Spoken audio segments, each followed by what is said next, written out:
Hi everyone, I'm Werner from the Ratcatcher Tales channel, where we dive deep into the Warhammer fantasy lore. And in today's episode we would venture very deep indeed, because I wanted to discuss with you the subject of Dwarfen Karaks, what they are not, and how exactly do they function. Of course, right from the start it should be noted that no two Karaks are cut from the same stone. Each was founded in a different place for different reasons, and their inhabitants have had, or still have, different specializations. Baragvar, carved deep into a sea cliff, will look very different, for example, from Karak, and different still from the strongholds of the Grey Mountains or the Karaks once built in the Mountains of Morn. Nevertheless, there are certain elements common to all of them, and those shared features are what we will focus on today.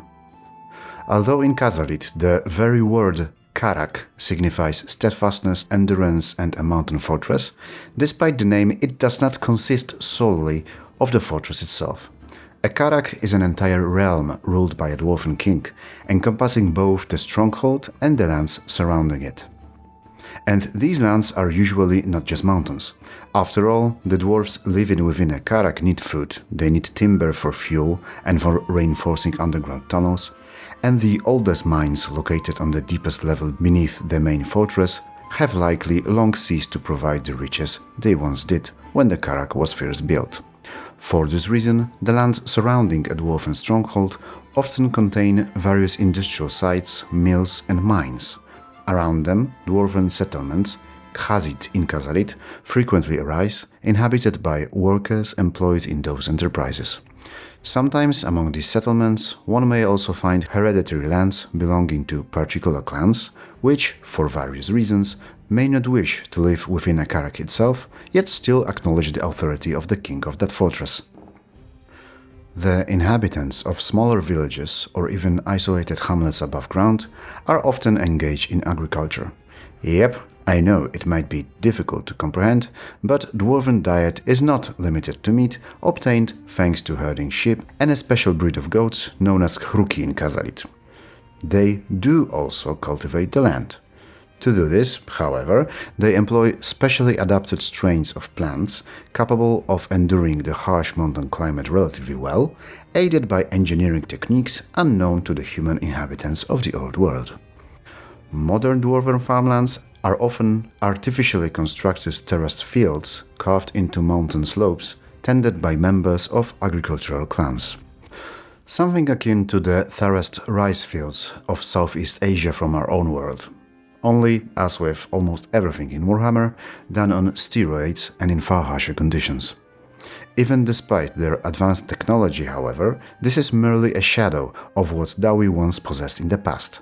Special plant varieties capable of growing in underground halls, illuminated only by dim artificial light or by light delivered through complex systems of mirrors. These crops mainly included grains such as oats, barley and wheat, as well as hops, necessary, as we all know, for brewing beer. For that was not all. Certain root vegetables were likewise adapted for underground cultivation, along with some fruit trees such as apples, peaches and cherries. How many such farms or even orchards still survive today on the lower levels of some Dwarfen Karaks is unknown. When information on the matter does appear, it is usually described more as a song of long gone past than a living reality. Still, it gives us some sense of what may now grow upon the terraced fields surrounding the Karaks. Among the crops we know for certain are cultivated today are turnips, beans, mountain varieties of hops and barley, parsnips, mustard plants, and even fiery peppers. The seeds of the latter were brought by elven merchants back in the good old days before the War of Vengeance. Since we are already discussing provisions and food supplies, it is worth mentioning that underground caverns, usually on the lower levels of Karak, often contain cultivated beds of various mushroom species. These mushrooms are typically used as addition to meals, though in harsher times they may become the staple food of a besieged fortress. Mushrooms, along with surplus grain, are also used during winter to feed the sheep and goats that spend the warmer months grazing on mountain pastures. And that means that somewhere out there among the peaks, scattered across the mountains, stand various dwarven shepherd lodges and hunting cabins, serving as shelters for herders and trappers who also venture into the wilderness to hunt. The sources remain silent on the matter of dwarven smoked cheeses, similar to ones made for ages by Highlanders, for example in Central Europe, but dwarves do indeed produce dairy products from sheep's and goat's milk, which they themselves rarely drink. They produce hard cheese known as chaff, along with cream, yogurt and butter. Chaff itself is infamous for its overpowering smell and pungent taste, comparable to the most notoriously odorous cheeses in our world, such as for example kasu marzu. Excess livestock is slaughtered in autumn in order to provide the dwarves with food for the winter, for example in the form of a heavily spiced meat stew known as curry. Completing the picture are the breweries, often also located on the surface, making use of mountain-grown hops and barley. The inhabitants of a dwarven realm don't have to be exclusively of a dwarven kind. This was the case long before Sigmar, for example in the Grey Mountains, where the lands surrounding Karak Asgaras were inhabited by humans of the Bethani tribe. Their descendants live there under dwarven rule to this day, primarily working as farmers and herders. They are subject to Dawi law, possess the same rights as dwarves, and often fight alongside them in defense of the Karak. Usually, they live beside the dwarves in various settlements and trading posts surrounding the stronghold, though at times they also build entirely human towns located within the borders of the dwarven domain. The best known of these are Domadburg, Montglaise and Hochstadt, all located in the region known as the Volts. The name Dawikoni, which describes those humans and means almost dwarf in Kazalit, was coined a long time ago by Alfred Nunes Jr., but it didn't make it into his book Dwarves, Stone and Steel at the time. However, it seems to have been canonized now with the release of Dwarf Player's Guide for the 4th edition of Warhammer RPG. A somewhat similar coexistence of dwarves and humans, though obviously not sanctified by centuries of shared history, exists in Karak Asgal. Although the fortress was reclaimed by the dwarves, they were unable to clear the entirety of the hold on their own, and so they permit various adventurers and treasure hunters to venture into the lower levels. As a result, a fairly large settlement of outsiders eventually developed there. Any traveler venturing into a Dwarven kingdom can expect to be closely watched from the very beginning. At the very first outpost, foreigners will be stopped by guards and thoroughly questioned about themselves, the purpose of their journey, their ancestry and so forth. Sometimes it amounts merely to a lengthy interrogation, while in other cases their names, place of origin and the business that brings them toward the Karak are engraved into a special ledger with copper pages. If the guards determine that the individuals may continue their journey, and not everyone is permitted to do so as the outpost is often also a trading station where an ordinary merchant may sell their wares immediately, the Dwarven scribe stationed there will prepare travel documents for them. These are written in a human tongue such as Reichspiel, though they may also contain additional notes in Kazalit intended for guards at subsequent gates and checkpoints. Travel permits may sometimes take the form of ordinary parchment, but within Karas Angkor they are usually issued as thin plates of metal. Copper permits allow a traveler to reach the Karak and remain in the settlement beneath it. Silver permits grant access to certain areas of the fortress itself, provided, of course, that the traveler first convinces the gate guards of their honorable intentions. Gold permits are reserved for those traveling on matters the Dawi consider truly important. A person carrying golden travel documents is granted entry into the fortress and may even gain an audience with the king himself. The very road leading to a Karak may run not only along winding mountain paths, but also across imposing bridges built centuries ago above chasms and deep ravines. Some of those bridges are broad enough for 3 wagons to pass one another without difficulty, while others are little more than narrow ledges without railings, capable of being defended for a long time by only a handful of warriors.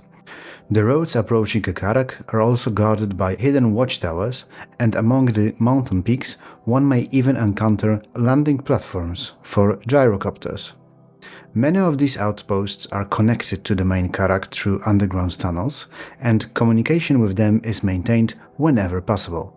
At the same time, such fortifications may just as easily be connected only to one another, so as not to aid attackers should they succeed in overwhelming the defenders of these bastions.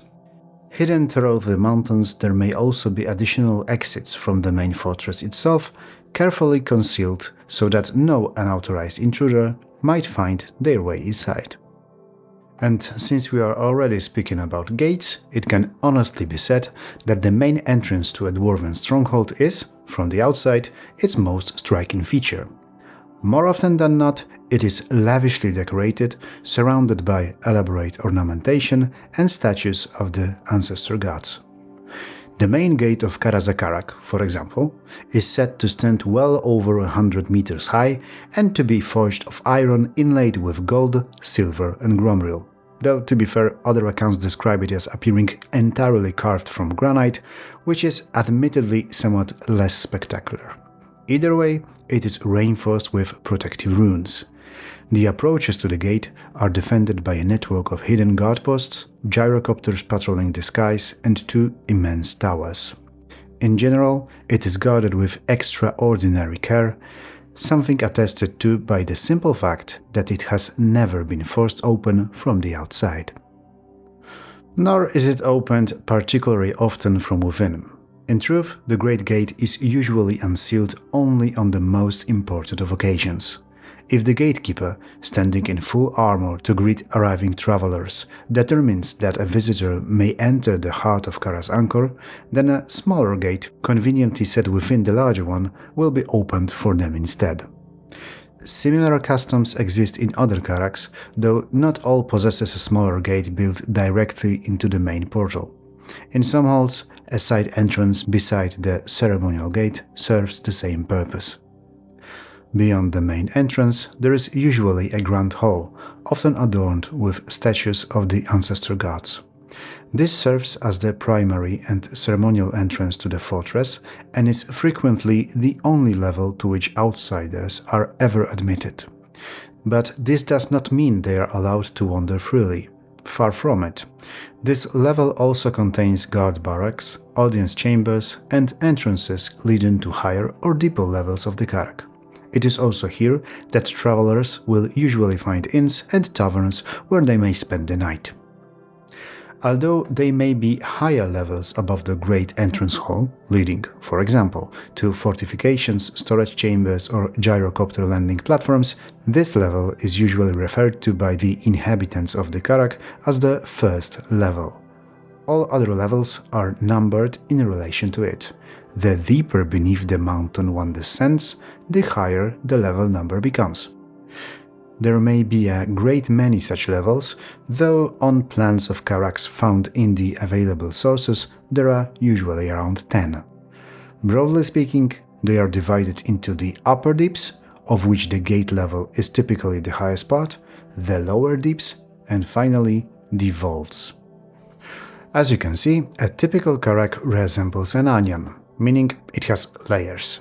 And the deeper one ventures inside, the more important the chambers become. While sizable Thong might gather in the entrance hall on the first level before marching to war, their weapons and armor are usually stored further below, within the armories. Those lower levels may also contain impressive barracks, the halls of individual clans, or the warehouses of merchants. Sometimes the throne room itself, or the chambers where the elders of the Karak meet, are also found there. On the levels beneath lies the true heart of the fortress, the Great Hall where the most important ceremonies take place, the chambers of the various guilds, breweries, workshops, kitchens, and generally everything required for the Karak to function. It is likely that the ordinary inhabitants of the Karak also dwell on these levels, though naturally the more important the dwarf is, the deeper their home will usually be located. Further below are the chambers of the royal clan, libraries, reading halls, and the quarters of scribes and lore masters. Here too are stationed the barracks of the royal bodyguard, as well as the halls of the most honored clans. It is also here that trophies taken over centuries from countless enemies are displayed and preserved. On levels deeper still lie the great armories, smelters and forges, armorers' workshops, and powder magazines. If the levels described so far are the heart of the Karak, then those below are its soul. It is in the deepest reaches of the lower deeps that one finds the temples of the ancestor gods, halls of memory, and galleries dedicated to the greatest heroes of the Dawi. Within a Karak, the most precious things are hidden as deeply as possible, and the fortress does not end with the lower deeps. Beneath them lie the vaults, where not only gold and treasures are stored, though naturally those as well. Alongside the royal treasury and the treasury of the Karak itself, the deeper levels of the vaults also contain memorial chambers dedicated to the ancestors, crypts where the dwarfs buried their dead, and of course the Temple of Gazul, the protector of the dead. Only beneath these lie the oldest mines and the barracks of the troops guarding access to the fortress from the deepest underground realms, known as the Underdeep. And because these levels were created an unimaginably long time ago, they are often vast, partially abandoned, and haunted by all manners of unfriendly creatures lurking in the darkness, of which goblins and scavens are merely the most common examples. Suffice it to say that most dwarves living within a Karak never descend so deeply. Those regions are patrolled only by the most experienced warriors, such as the Ironbreakers, and occasionally by dwarf slayers seeking to redeem their honor through death in battle. Although the structure of a Karak may somewhat resemble an inverted skyscraper, moving between its various levels is nowhere near as simple as pressing a button to summon the nearest elevator. It is not that the dwarves lack elevators altogether. While I have not personally encountered a direct description of a dwarven lift, considering how heavily their technology revolves around mining, it is easy to imagine that such mechanisms were installed long ago in certain shafts to carry ore upward to the industrial levels above. The real issue is that, in a Karak, ease of movement between levels is not necessarily the main concern, especially not if it would make conquering the fortress easier for potential enemies. For that reason, in strategically important locations between levels, the dwarves construct heavily fortified and carefully guarded inner gates.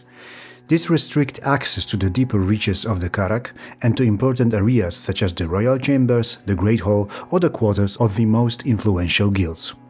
Entrances to the vaults, the tombs of the ancestors, and the Underdeep are likewise guarded with extreme care, often protected by runic walls in addition to physical defenses. But the Karak is not merely shafts and treasure vaults. Above all else, it is the dwarves who inhabit it.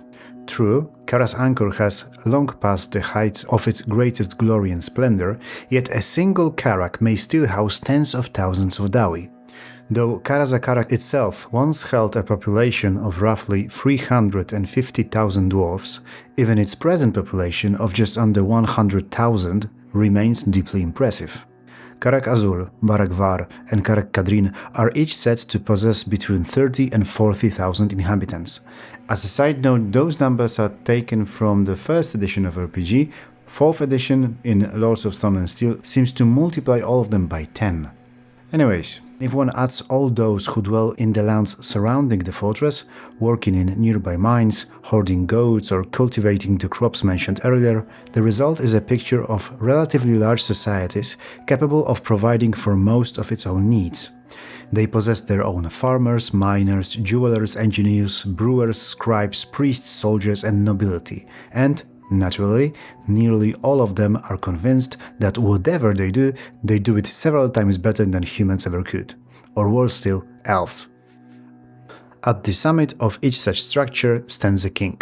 The position of a Dwarven king is rather unique, for although his voice carries immense authority within the Karak, he is not an absolute ruler capable of autocratically decreeing whatever comes to mind. What limits his power above all else is tradition, the structure of Dwarven society itself, and perhaps most importantly, the particular Karak over which he rules. Let us first examine that latter factor. Not all Karaks are equal. And this is not merely because some are older or wealthier than others. The truth is that the great Dwarven Empire of Karasankor fractured centuries ago and no longer rules over all dwarfs of the Old World. In practical terms, there is no longer a single High King reigning unquestioned from Karak. Yet, it is he who, at least nominally, may demand obedience from the rulers of other Karaks. As a result, only the kings of Karaks located within the World's Edge Mountains, along with Barakvar, still acknowledge his overlordship. As for the remaining dwarfs, the situation is far more complicated. The dwarves of Norska, with whom contact was only re-established some 2 centuries ago following the Great War against Chaos, initially rejoiced at rediscovering their long-lost kin. Yet they ultimately refused to submit to the ruler of Karak, declaring that the only true High King of the Dawi is Grungni himself, and that is to him alone they would gladly swear obedience. The situation concerning the dwarves inhabiting the strongholds of the Western Old World is even more tangled. Roughly 1500 years before Sigmar, many of the Karaks of Karasankor fell beneath the assaults of Skaven and Greenskins. In response, part of the surviving Dwarven population chose to abandon the ancestral lands traditionally held by the Dawi and seek a better fate in the Black Mountains, the Grey Mountains, and the region known as the Vaults, where they founded new strongholds. This migration, though, was condemned by the High King as an act of betrayal and entered into the Book of Grudges. In response, the rulers of the new Western Karaks inscribed the High King into their own Books of Grudges and ceased entirely to recognize the authority of Karasankor, which by then no longer possessed the strength to enforce its will upon them. This tense situation endured for centuries until, in the face of dangers threatening all Dawi alike, a degree of reconciliation was finally achieved when the High King tore out the relevant pages in his Book of Grudges and sent them to the Dwarf Kings of the Western Holds with a message that all grudges were withdrawn. He declared the Dawi of the Western Mountains were again welcome in Karasankor and expressed the hope that reconciliation would lead to their reunion with the Dwarven Kingdom, along with their warriors and gold. Moved by this unprecedented gesture, the Western Dwarf Kings in turn tore out their own pages and sent them to Karak, thus ending the hostilities. Even so, the Western Karaks never formally recognized the authority of the High King and remain independent kingdoms to this day. Despite this fragmentation, the dwarves, who do not acknowledge the High King's rule, will, nevertheless, usually come to the aid of Karasankor with arms in hand whenever necessity demands it. But Karak cannot compel them to do so. The situation is much the same within Karak itself. Its king must take into account the opinions of the most important dwarves dwelling within his realm, represented by the Council of Elders. The council is composed of various individuals responsible for different matters, whose role is, at least in theory, to advise the ruler. I say in theory because these are invariably old, influential and wealthy dwarves who must also look after their own interests and those of the clans they represent.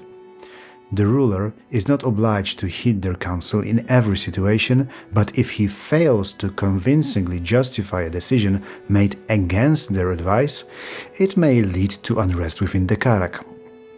The Council of Elders includes not only the leaders of the most important or noble clans, but also individuals holding key offices within the stronghold itself. The exact composition of such a council may differ from one Karak to another, but the figures most commonly mentioned in the sourcebooks include the Guildmaster of Miners, the Chief Engineer, the Treasurer, the Runesmith, if the Karak is home to any runesmiths at all, the Master of Laws, or the Chief Victuallier, responsible for provisioning the entire hold. The council also typically includes the highest-ranking priest of Grungni, a priestess of Valaya, and the matriarch of the ruling clan, or the queen itself, who in that case serve as the king's foremost advisor. As one can see, This is neither a closed nor definitive list, and despite the dwarves' reverence for tradition, not only the membership of the Council of Elders, but also its organization and methods of operation may vary considerably. Karak's Gal, for example, effectively possesses a bicameral council system. There is a High Council consisting of only 3 individuals: the king, the priestess of Valaya, and the commander of the armed forces, as well as the Small Council, which, despite its name, is considerably larger and made up of the elders of the 5 noble clans of the Karak, together with the guild masters. The Small Council meets relatively frequently to deal with most matters, while issues requiring the attention of the High Council are presented to it once each month. That said, Karak's Gal is hardly a typical Karak, and in most cases a king will simply be advised by a single Council of Elders. When the Council of Elders votes, its proceedings are considered democratic, at least by Dwarven standards. A voting power of each member is determined by wealth. The richer a dwarf is, the greater the weight of his vote.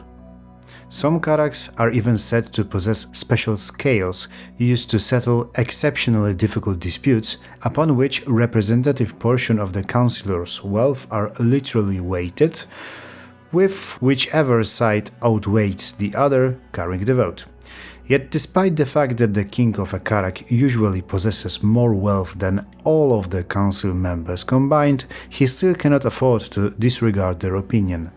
Every member of the Council of Elders is influential and respected, and the king cannot simply ignore their counsel without consequence. Every Karak is different, and each preserves its own distinct traditions. In some halls, instead of recording grudges within the formal Damnaskron, the runesmiths carve the wrongs committed against them directly into the walls or even the stone floors of ancient forges, as is done, for example, in Karak Hirn. And although all Karaks share certain similarities, such as hiding their greatest treasures as deeply underground as possible, they should not merely be portrayed as oversized mines illuminated by glowing runic crystals. They are far more than a single fortress. A Karak is an entire realm, either wholly independent or, in the case of Karasankor, highly autonomous, and one that can serve as a rich and colorful backdrop for campaigns centered around Dwarven themes. Whether the story revolves around political intrigue within the Hold, the threat of war, problems with supplies, or the fascinating issue of human inhabitants living under Dwarven rule, it is certainly unlikely to be dull. Let me know what you think about Dwarven Karaks and how you portray them in your own games. If you enjoyed this material, I encourage you to subscribe to the Ratcatcher Tales channel if you haven't already, or leave a like if you're already with us. That's all for today, take care, and I'll see you again very soon. And may Grungi watch over you.